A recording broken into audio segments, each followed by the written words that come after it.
Welcome to the World of Diablo. It burns!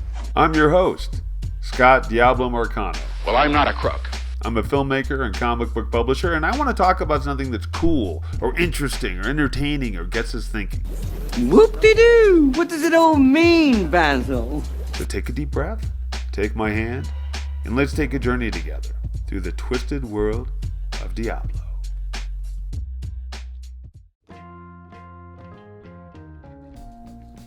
Hey everybody, Diablo here. This is from an essay I wrote called Killing Our Monsters, The Problems of Pitchfork Justice. Now, the original Frankenstein movie is perhaps one of my favorite horror movies of all time. Among its many virtues that make this iconic film evergreen, the one that stands out most in my mind is how the film treats the antagonist at the center of the action, the monster.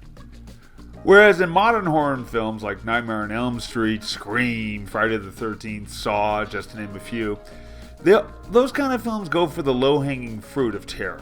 And they make the bad guy a total sociopath dedicated to pure evil for the simple sadistic joy of it. Well, the monster in Frankenstein is far more nuanced and complex of a character. Yeah, sure, he's a rampaging monster, but his crimes are committed either as a reaction to a sadistic abuse, like when he kills Igor for shoving fire in his face, or due to mental illness, like when he drowns the little girl and he doesn't quite understand she can't swim when she says throw the flowers in the lake. You know, you really can't blame the guy, in other words. After all, he never really asked to be created by Dr. Frankenstein, who totally screwed the pooch big time and stuck an abnormal brain in his head by mistake. Poor Frankie can't seem to do anything right. He's literally a babe in the woods because he's got an abnormal brain. And when he drowns the little girl, for example, he's actually just trying to play a game with her. Unfortunately, he doesn't really get that she doesn't float like flowers that they've been tossing in the lake. Were this case to go to trial, surely a good lawyer would have got him off on the insanity plea. But alas, legality and sober thought never come into play here, as the terror-stricken villagers take justice into their own hands, forming a lynch mob armed with pitchforks and torches. They hunt the poor Frankenstein monster down and trap him in an old mill, and they burn him alive like a sacrificial lamb bloody on the altars of man's technological hubris. For the record, I've always found the ending of this film to be very unsettling.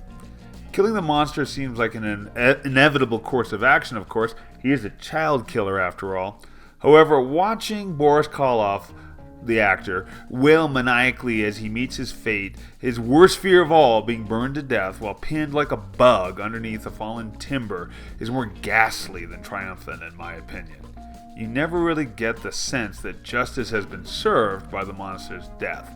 Rather, the images that are conjured up are, if anything, sympathy for the monster. What's lurking behind this is the sense that the true source of evil has not really been defeated. Dr. Frankenstein is, more than his creation, arguably the true villain of the film. And the book, too. It's his mad obsession with creating life and playing God that brings about death and destruction. Yet the film ends with the pronouncement that Dr. Frankenstein is going to be just fine. Amazingly, everyone is happy to hear the news that there will be no grudges or lawsuits against the mad scientist who started this whole mess. Evil goes unpunished. I was thinking of this film the other day in regard to a point of controversy that happened not too long ago in the news cycle. Specifically, I was mentally connecting it to the case of Officer Slam and an African-American student he flipped to the ground. Now, if you're not familiar with this case, what happened was a video went viral of a campus police officer who was trying to remove a student from class, and the student refused to move. Officer Slam, as he became known online, got enraged and actually grabbed the student and tried to pull him out of the chair, at which point the whole table chair flipped over and hit the ground. Now, this video went viral and created a total shitstorm, and Officer Slam was fired. Now, don't get me wrong, I'm not saying the guy should have been given a pass.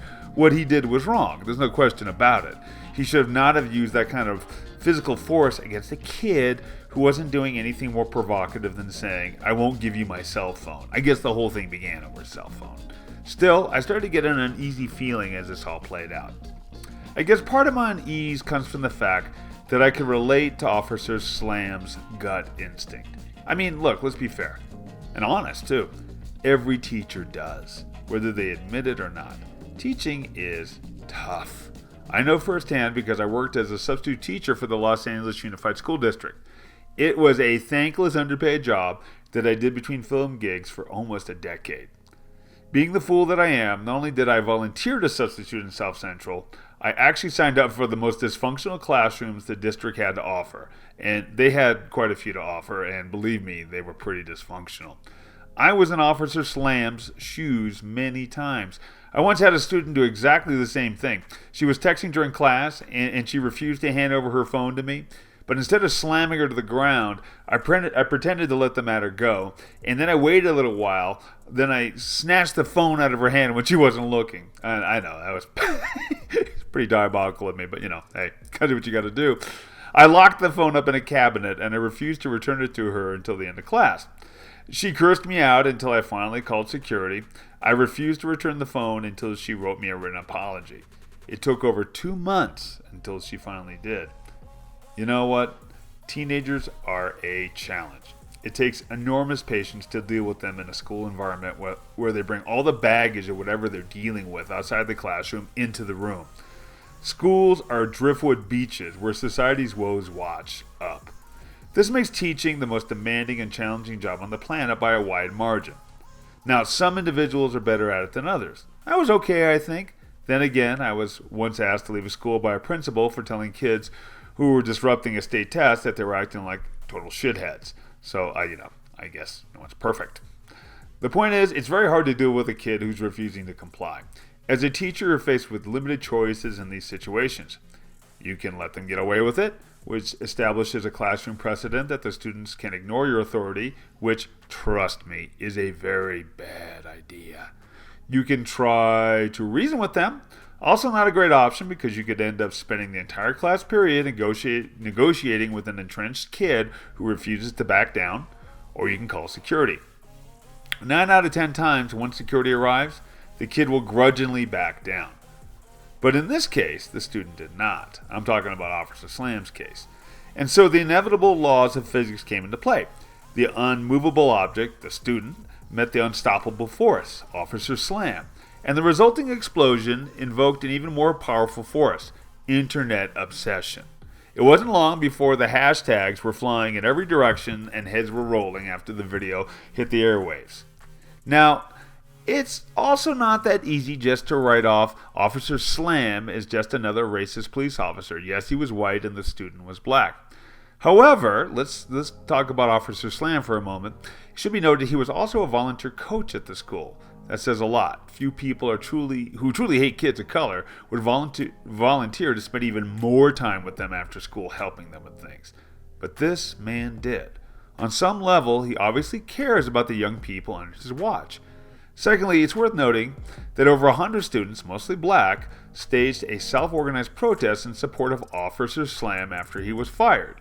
So the conclusion that he was universally loathed and feared by a terrorized student body isn't quite accurate. Obviously, a lot of kids at this particular school respected Officer Slam, however rough his tactics might have been.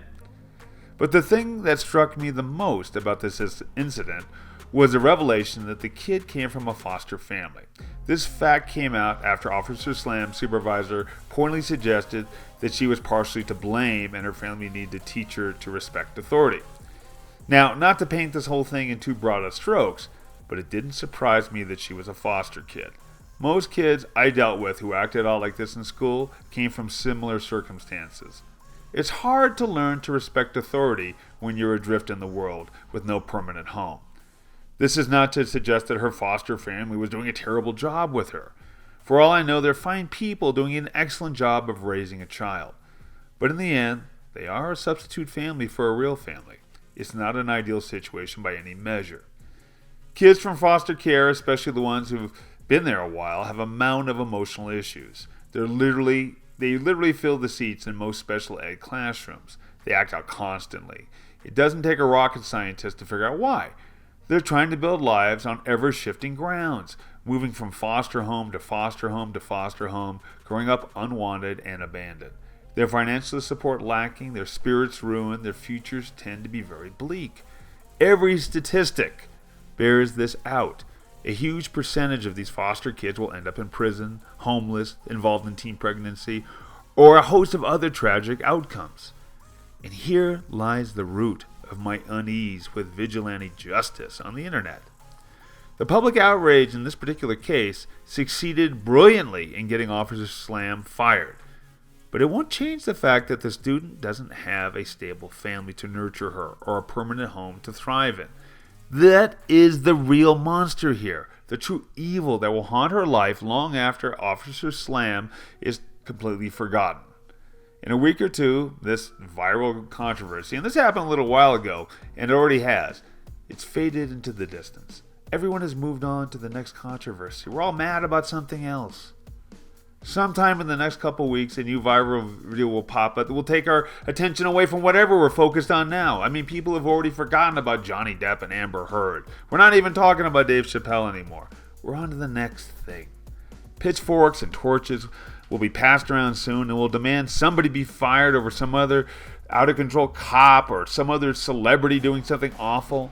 We've become experts in forming up internet lynch mobs that go after video monsters like Officer Slam or whoever it is that says or does something we don't agree with.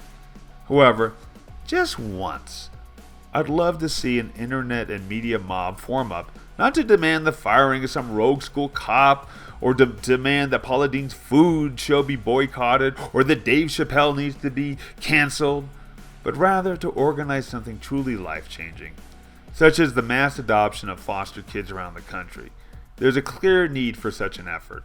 The child welfare system is literally bursting at the seams with unwanted, needy kids. Wouldn't it be better if, instead of going for the easy, quick solution of burning the monster at the stake, we targeted the bigger source of evil in these kids' lives? What if there was a mass media internet campaign to get kids adopted and out of foster care? Of course, that's a lot harder to pull off than a snappy op-ed about bad school cops or lecturing African American families about proper parenting. That takes actual work and commitment and maybe even some money. Writing an angry tweet is easy. Raising a kid? Whew, that's a lifetime commitment full of stress, heartache, joy beyond words. Still, I can't help but wonder if such an effort isn't worth the trouble and isn't a better use of our collective time than arguing about Officer Slam back and forth or whatever the latest viral video is. Anyhow, that's my opinion. Just throwing it out there.